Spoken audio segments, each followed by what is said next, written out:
Hi friends, காலையில் tiffin பார்த்தீங்கன்னா Maggi தான் செஞ்சேன். ஏன்னா பாத்திரம் கொஞ்சம் நிறையா இருந்துச்சு. சீக்கிரமாக விளக்கிடலான்னு சொல்லிட்டு சீக்கிரமாக விளக்கி வச்சுட்டேன். அதுக்கப்புறம் தான் வந்துட்டு சாப்பாடு செய்யலாம், ரசம் வச்சுக்கலான்னு சொல்லி பாப்பா சொன்னால் சரின்னு சொல்லி சாப்பாடு வச்சு விட்டுட்டு ரசம் வச்சேன். ரசம் பாப்பா தான் வச்சா. அதுக்கப்புறம் வந்துட்டு நேற்று செஞ்சதில் மட்டன் வந்து கொஞ்சம் எடுத்து வச்சுருந்தேன். ஏன்னா மட்டன் ஃப்ரை, மட்டன் எல்லாம் தம்பி சாப்பிடவே மாட்டான். சரி, அவனுக்கு வந்துட்டு மட்டனில் வடை மாதிரி செஞ்சு கொடுத்தா சாப்பிடுவான். அதனால தான் வந்துட்டு கொஞ்சம் எடுத்து ஃப்ரீசரில் வச்சுருந்தேன்.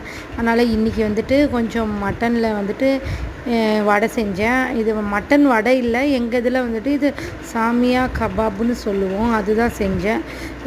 கடலப்பருப்பு போட்டு வேக வச்சு செய்கிறது. இது ரொம்ப டேஸ்ட்டாக இருக்கும், நல்லாவும் இருக்கும், ஹெல்த்தியும் கூட.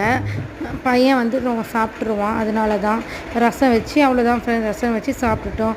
வாங்க சாப்பிட்லாம். Thank you, bye friends.